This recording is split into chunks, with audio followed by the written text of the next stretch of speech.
Welcome back to my channel. आज हम कृषि विज्ञान की शिक्षण योजना के साथ फिर उपस्थित हैं और ये कृषि विज्ञान 6 क्लास की पाठ्य योजना है। इसको मैंने 2 भागों में बनाया है। इसका पार्ट 1 इसके पहले के वीडियो में आपको उपलब्ध हो चुका है और इसका ये भाग आधे शेष भाग की शिक्षण योजना है। और साथ ही साथ ये भी आपको बताना चाहेंगे कि ये शिक्षण योजना अगर आपको उपयोगी लगे तो कृपया इसको और भी शिक्षक भाई और बहनों तक शेयर करें ताकि अधिक से अधिक लोग इसका लाभ उठा सकें। और आपको इसी प्रकार की जानकारी से भरी हुई वीडियो चाहिए तो कृपया अगर आप हमारे चैनल पर नए हैं तो इसको सब्सक्राइब करना ना भूलें। साथ ही साथ बेल आइकन ज़रूर प्रेस करें ताकि आपको नई वीडियो की नोटिफिकेशन भी प्राप्त हो सके। और साथ ही साथ एक टेलीग्राम ग्रुप भी हमने बनाया हुआ है, इसका लिंक डिस्क्रिप्शन बॉक्स में आपको उपलब्ध हो जाएगा, आप उसको ज्वाइन कर सकते हैं। आइए वीडियो को देखते हैं। आप लोग वीडियो को पूरा देखिए और शिक्षण योजना के बारे में बताइए कि कैसी लगी।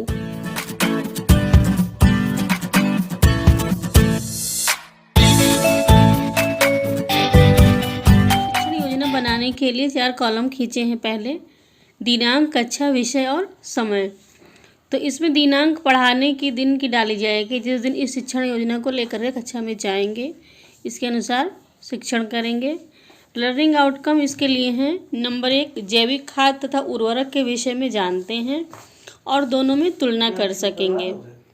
गोबर गैस संयंत्र तथा खाद बनाने की गड्ढे के बारे में जानेंगे। तो इसके लिए 2 लर्निंग आउटकम मैंने लिखे हैं। फिर इसके बाद है प्रकरण खाद तथा उर्वरक भाग 2।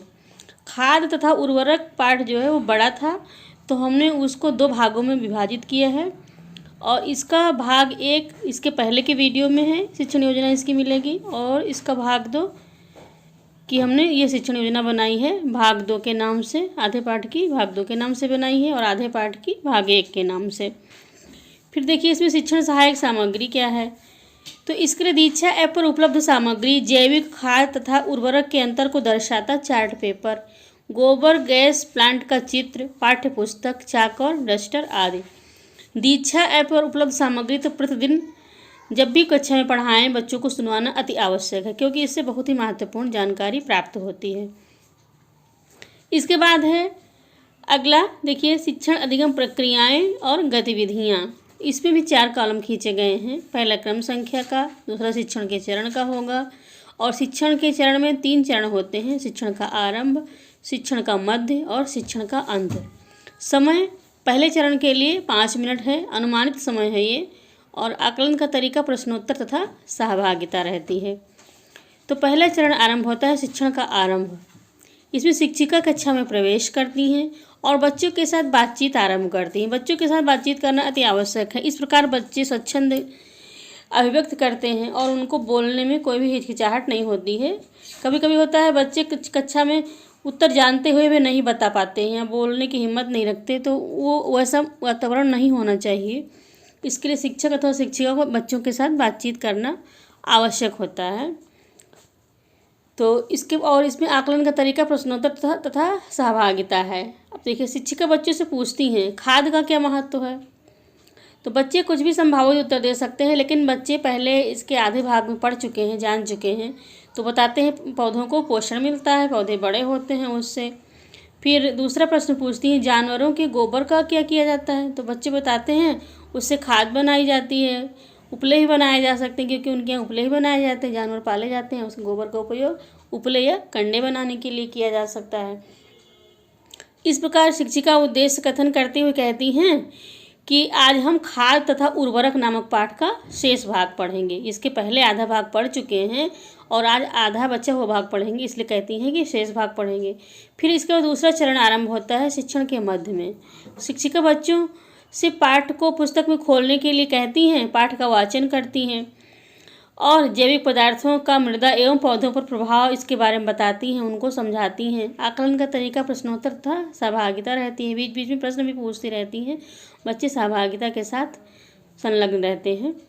जैविक पदार्थ के बारे में बताती हैं और कहती हैं पानी को मृदा में सुगमता से जाने देता है जैविक पदार्थ और मृदा कटाव व अपवाह को कम करता है। ये सब बातें बताती हैं। ताज़ा कार्बनिक पदार्थ केचुआ, चींटी, रोडेंट तथा मृदा जीवाणुओं को भोजन प्रदान करते हैं। ये मृदा को रंध्रयुक्त बनाते हैं। इस प्रकार उसमें वायु का संचार अच्छा होता है। बच्चे इसको ध्यानपूर्वक सुनते हैं। बच्चों को कक्षा में ध्यान एकाग्र करने के लिए और उनका मन लगाए रखने के लिए शिक्षिका बच्चों से बीच बीच में प्रश्न भी पूछती जाती हैं। जैसे पूछती हैं खाद कितने प्रकार की होती है, तो बच्चे बताते हैं गोबर की खाद होती है तथा रासायनिक खाद होती है। और इसके बाद शिक्षिका बच्चों को बताती है कि खाद को मुख्यतः 2 भागों में बांटा जा सकता है। पहला जैविक खाद। जैविक खाद में गोबर की खाद आती है, कंपोस्ट खाद, हरी खाद, खली की खाद, मलमूत्र की खाद। फिर नंबर 2 है उर्वरक या रासायनिक खाद। इसमें नत्रजन युक्त उर्वरक, फास्फेटिक उर्वरक, पोटाश युक्त उर्वरक मिश्रण। इस प्रकार शिक्षिका जैविक खाद तथा उर्वरक के विषय में तुलना करती हैं और बच्चों को बताती हैं, उनको समझाती हैं। बच्चों को गोबर की खाद, कंपोस्ट की खाद, मलमूत्र एवं विष्ठा की खाद के विषय में बताती हैं। हरी खाद के विषय में बताती हैं और कहती हैं हरे पौधों तथा इसके अवशेषों को मृदा की उर्वरता बढ़ाने के लिए भूमि में दबाने से जो खाद प्राप्त होती है उसे हरी खाद कहते हैं।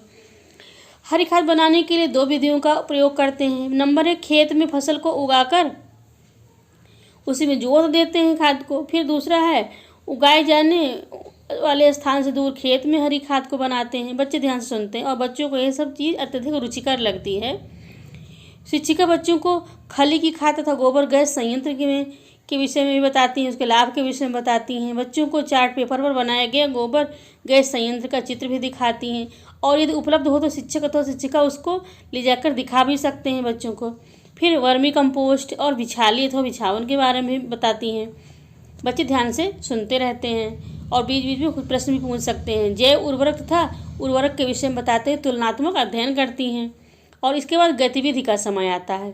यदि कहीं आसपास गोबर गैस संयंत्र हो तो शिक्षिका बच्चों को गांव में ले जाकर उसको दिखा भी सकती हैं।